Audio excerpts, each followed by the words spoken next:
لأجلك يا ربي نسعى بلا توان وتحلو طريق الخطر نسير وننشر نور الهدى ونقفو تعاليم خير البشر.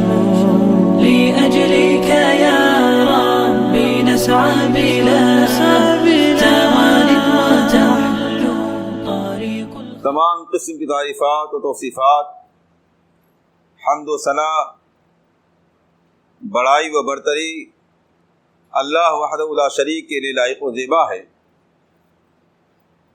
جو ساری کائنات کا خالق و مالک، سارے جہان کا رازق و پالنہار، ساری کائنات کے نظام کو چلانے والا اور تنہا معبود حقیقی ہے۔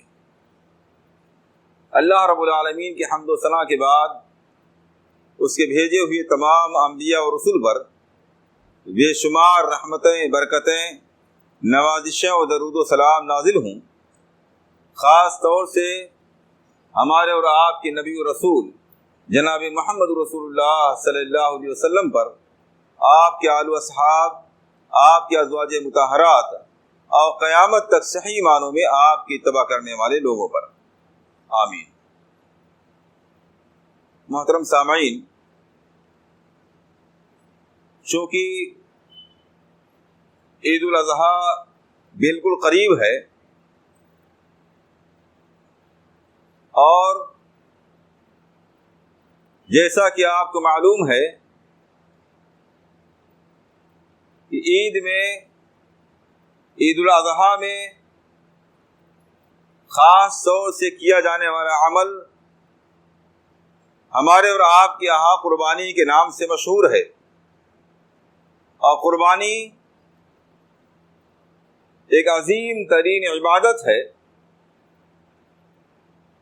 اور آپ یہ معلوم ہے آپ کو کہ عبادتوں کی قبولیت کے لیے جس طرح سے اخلاص کا، للہیت کا پایا جانا ضروری ہے، ایسے ہی اس کا سنت کے مطابق ہونا بھی ضروری ہے۔ جب تک کوئی عبادت نبی اکرم صلی اللہ علیہ وسلم کے فرمان کے مطابق انجام نہ پائے، اسے کتنا ہی اخلاص کے ساتھ کیوں نہ ادا کیا جائے، اللہ کی نظر میں وہ عبادت قبول نہیں ہو سکتی ہے۔ اس لیے آج کی اس خطبہ جمعہ میں قربانی سے متعلق چند اہم مسائل پر آپ کے سامنے روشنی ڈالنے کی کوشش کی جائے گی۔ سب سے پہلی بات تو یہ کہ لفظ قربانی عربی زبان کا لفظ ہے جو قرب یا قربان سے بنا ہے، جس کا معنی ہے کل ما یتقرب به الی اللہ من ذبح و غیرہ، ہر وہ عمل جس کے ذریعہ اللہ رب العالمین کا قرب، اس کی نزدیکی حاصل کی جائے، وہ قربانی ہے۔ اور جس چیز کے ذریعہ قربانی اللہ کا قرب حاصل کیا جائے اسے عربی زبان میں قربان بھی کہا جاتا ہے۔ قربان اور قربانی سے مراد ہر وہ عمل جس کے ذریعہ اللہ رب العالمین کا قرب حاصل کیا جائے، چاہے وہ جانور کو ذبح کر کے اللہ کا قرب حاصل کیا جائے یا کسی دوسری عبادت کے ذریعہ قرب حاصل کیا جائے۔ دوسرے الفاظ میں یوں کہہ لیجئے کہ تمام اعمال اور تمام عبادات اور تمام امور، چاہے انہیں دل سے انجام دیا جائے، زبان سے انجام دیا جائے یا اعضاء کے ذریعہ انجام دیا جائے، اس کا تعلق اپنے ذاتی اعمال سے ہو یا کسی دوسرے کردار سے ہو، تمام اعمال اگر اسے اخلاص کے ساتھ اللہ کی رضا کے لیے سنت رسول کے مطابق انجام دیا جائے تو اس کا ایک نام قربانی بھی ہے۔ معلوم یہ ہوا کہ قربانی صرف جانور کو ذبح کرنے کا نام نہیں ہے، ہر وہ عمل جس کے ذریعے اللہ کا قرب حاصل کیا جائے وہ قربانی ہے۔ اس کا الٹا مفہوم یہ نکلا کہ ہر وہ عمل جس کے ذریعہ اللہ کی رضا، اس کی خوشنودی مقصود نہ ہو، وہ شریعت کی زبان میں قربانی نہیں ہے، چاہے جانور ہی کو کیوں نہ ذبح کیا جائے۔ تو قربانی سے مراد ہر وہ عمل جس کے ذریعے اللہ رب العالمین کا قرب اس کی نزدیکی یا اس کی رضا حاصل کی جائے۔ قربانی یعنی جانور کو ذبح کرنا، ہمارے یہاں قربانی کا لفظ اسی معنی میں مشہور ہے۔ قربانی کا حکم کیا ہے؟ عام علماء اور محدثین کے نزدیک قربانی سنت مؤکدہ ہے، احناف کے نزدیک صاحب استطاعت یعنی صاحب نصاب کے لیے واجب ہے۔ لیکن جیسا کہ میں نے پچھلے خطبہ جمعہ میں بھی یہ بات ذکر کی تھی کہ یہ اصطلاحات کہ واجب ہے یا سنت ہے یا سنت مؤکدہ ہے یا فرض ہے، یہ اصطلاحات بعد کے علماء اور محدثین کی ایجاد کردہ ہیں۔ نبی اکرم صلی اللہ علیہ وسلم کے زمانے میں یا صحابہ کرام کے زمانے میں اس طرح کی اصطلاحات پیدا نہیں ہوئی تھی۔ اس لیے ہمیں اور آپ کو قربانی یا کسی بھی عمل کی حقیقت کو جاننے کے لیے اس سلسلے میں نبی اکرم صلی اللہ علیہ وسلم کے فرمان پر غور کرنا پڑے گا۔ قربانی کی کتنی اہمیت ہے اور اس کی کتنی تاکید ہے، اس کا اندازہ نبی اکرم صلی اللہ علیہ وسلم کے اس فرمان سے لگائیے کہ نبی اکرم صلی اللہ علیہ وسلم ارشاد فرماتے ہیں، من وجد ساعة لا يضحي فلا يضحي فلا يقربن مصلانا۔ جو آدمی قربانی کرنے کی، اللہ کے راستے میں جانور کو ذبح کرنے کی اپنے اندر استطاعت پاتا ہے، وہ صاحب نصاب ہے یا نہیں؟ اگر وہ صاحب استطاعت ہے، اس کے باوجود جانور قربان نہیں کرتا ہے تو ہماری عیدگاہ کے قریب نہ آئے۔ آپ اس سے اندازہ لگا لیجئے کہ نبی اکرم صلی اللہ علیہ وسلم کی نظر میں جانور ذبح کرنے کی یا قربانی کرنے کی کتنی اہمیت ہے کہ جو آدمی استطاعت کے باوجود قربانی نہ کرے، کسی بھی حالت میں ہو، وہ چاہے مہمان بن کے دوسروں کے یہاں چلا جائے یا اس کے گھر میں فیملی بڑی مختصر ہے یا بعض دفعہ آدمی شادی شدہ نہیں ہے، اکیلا ہے، یہ سب ہمارے معاشرے کے بہانے ہیں۔ لیکن نبی اکرم صلی اللہ علیہ وسلم نے ایک عام بات بیان فرما دی کہ جو آدمی قربانی کرنے کی طاقت رکھتا ہے اور قربانی نہیں کرتا ہے، وہ اس قدر نالائق ہے تو اسے ہماری عیدگاہ کے قریب نہیں آنا چاہیے، وہ اس لائق نہیں ہے کہ ہماری عیدگاہ کے قریب آئے۔ اس سے قربانی کی اہمیت کا اندازہ لگایا جا سکتا ہے۔ دوسرا مسئلہ قربانی کا جانور۔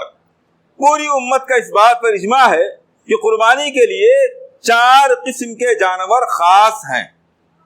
4 قسم کے جانور: اونٹ، گائے، دمبا اور بکرا۔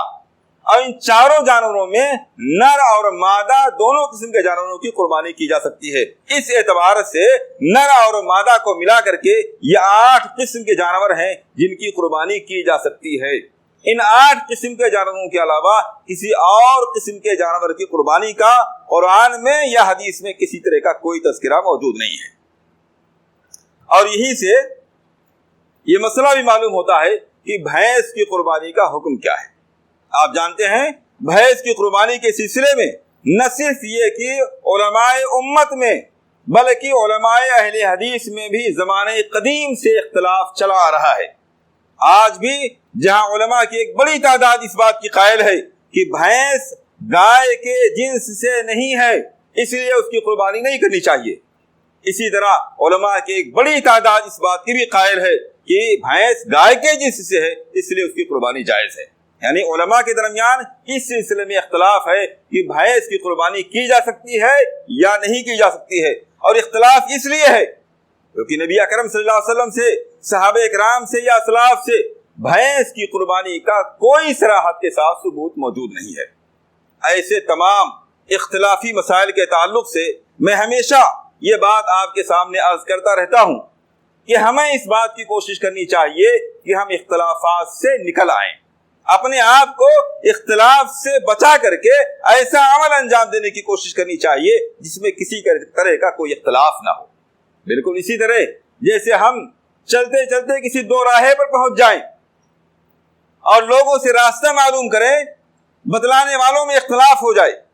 ایک راستہ ایسا ہے جس کے بارے میں سارے لوگ کہہ رہے ہیں کہ آپ کی منزل کی طرف جا رہا ہے، لیکن دوسرا راستہ ایسا ہے جس کے بارے میں لوگوں کا اختلاف ہے کہ وہ آپ کی منزل کی طرف جا رہا ہے یا نہیں جا رہا ہے۔ یقینی طور پر آپ اختلاف والے راستے پر نہیں چلیں گے، اگرچہ آپ کو دوسرے راستے پر لمبا سفر کیوں نہ کرنا پڑے، آپ اس راستے پر چلیں گے جو راستہ آپ کی منزل تک یقین کے ساتھ پہنچانے والا ہو۔